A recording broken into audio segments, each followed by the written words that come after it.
Selamat malam, Assalamualaikum warahmatullahi wabarakatuh. Malam ini saya akan presentasikan tugas mata kuliah International Business tentang investasi Huawei di Afrika. Terima kasih kepada Bapak Adi Sunyoto selaku dosen pembimbing mata kuliah International Business.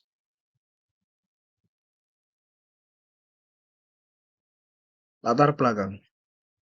Dalam dunia bisnis, persaingan selalu terjadi antara perubahan yang satu dengan yang lain, atau antara seorang dengan orang lain. Persaingan itu baik dalam bentuk meraih keuntungan maupun dalam meraih prestasi. Maka pada itu perusahaan harus lebih mantap dalam bersaing di dunia bisnis agar tidak tertindas oleh pihak lain.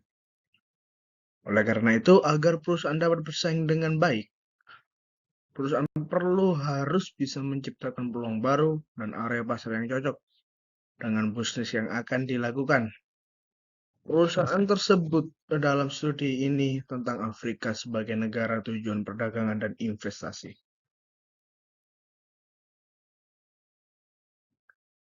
Karakteristik utama Afrika sebagai pasar telepon seluler. Benua Afrika sudah semakin berkembang, bahkan tak kalah dari negara-negara berkembang di kawasan lain di dunia. Potensi besar yang dimiliki negara-negara Afrika, khususnya di kawasan Afrika Sub-Sahara, bisa menjadi pilihan baru bagi perusahaan yang tengah melakukan ekspansi bisnis. Pada level individual, negara-negara Afrika juga ada kemajuan secara signifikan, terutama di negara-negara penghasil minyak seperti Angola, Nigeria. Afrika Selatan merupakan ekonomi terbesar dan menjadi wakil benua Afrika di G20.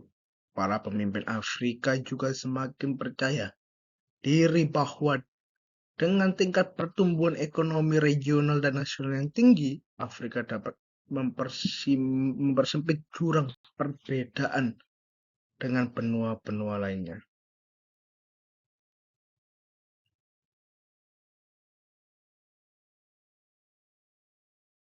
Sebagai contoh, perusahaan Cina menjadi raja smartphone di pasar Afrika. Pada tahun 2018, lebih dari 100 juta ponsel Transsion dengan merek Tecno Mobile menjual di Afrika dengan pangsa pasar 48,7%.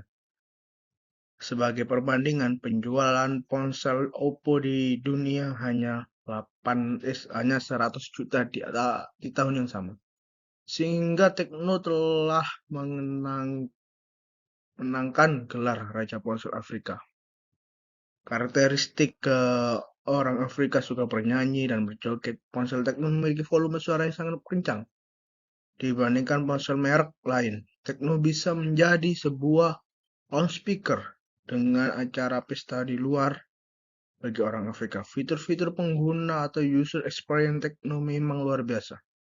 Keunggulan lainnya, Tecno sangat mengerti kebutuhan orang Afrika. Alasan utama kenapa banyak produsen smartphone masuk pasar Afrika karena Afrika adalah pasar yang menjanjikan bagi produsen smartphone. Karena pertumbuhan pengguna smartphone di Afrika sangatlah pesat.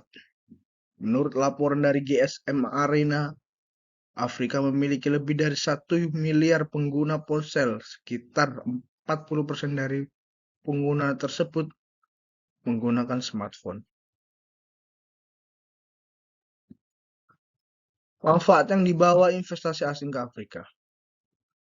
Manfaat investor masuk ke pasar Afrika dapat memberikan dampak positif bagi negara-negara di Afrika.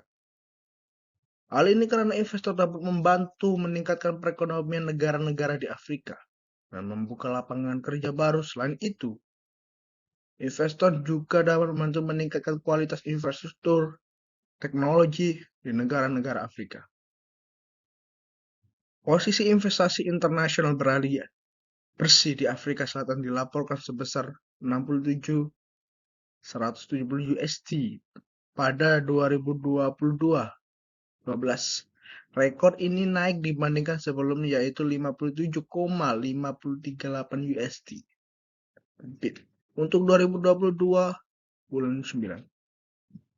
Data posisi investasi internasional bersih di Afrika Selatan diperbarui triwulan dengan rata-rata 42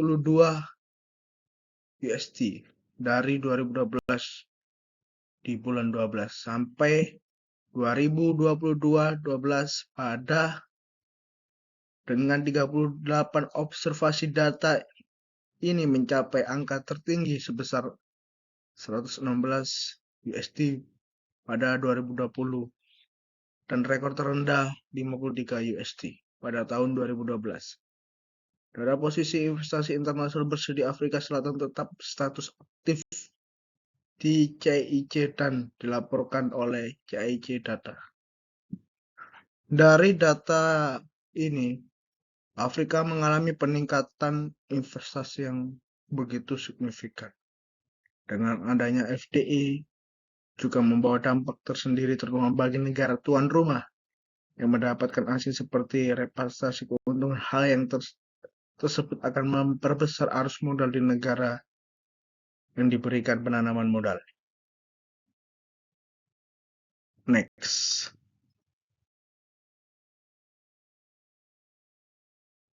Cara Huawei berinvestasi di Afrika. Perusahaan teknologi Tiongkok Huawei memperkuat cengkraman pasar di Afrika. Langkah tersebut dilakukan setelah ditandatangani perjanjian kerjasama perdagangan jaringan dan teknologi 5G dengan sejumlah negara bergabung dalam Uni Afrika. Kesepakatan ini menjadi langkah strategi bagi perusahaan yang berbasis Shanghai. Ini terkait sengketa perang dagang yang meningkat antara Tiongkok dengan Amerika Serikat. Kesepakatan ini menjadi bukti bahwa Huawei menjadi eksis dan tetap menjadi pemain utama di Afrika. Huawei sangat gencar menyasar pasar negara berkembang seperti Afrika.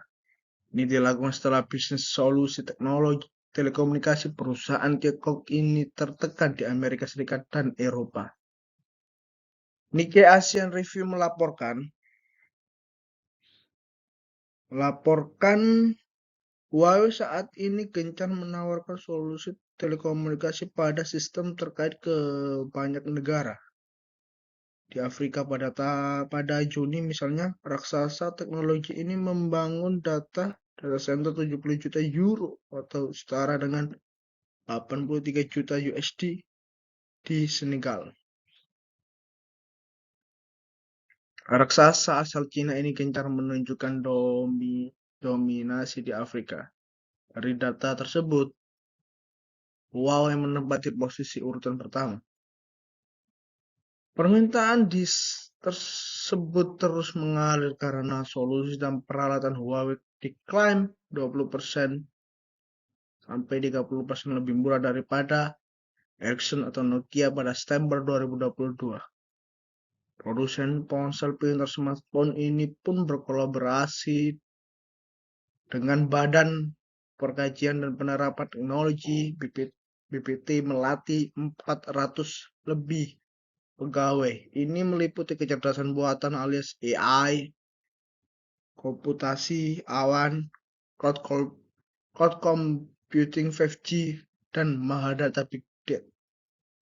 Riset IPLIS dan Universitas tingkat berlian pada 2020 lalu menyatakan Huawei merupakan perusahaan yang mengajukan hak paten untuk teknologi kelima 5G. Secara global tercatat perusahaan teknologi asal Tiongkok ini telah mengajukan 3.147 aplikasi paten. Dari kesimpulan presentasi di atas, Afrika sebagai negara tujuan investasi perdagangan global yang saat ini banyak dikuasai oleh perusahaan asal negeri tirai bambu. Benua Afrika sudah semakin berkembang, bahkan tak kalah dari negara-negara berkembang di kawasan lain di dunia. Potensi besar yang dimiliki negara-negara Afrika, khususnya di kawasan Afrika Sub-Sahara, bisa menjadi pilihan baru bagi perusahaan yang tengah melakukan ekspansi bisnis. Terima kasih, sekian presentasi singkat yang saya lakukan.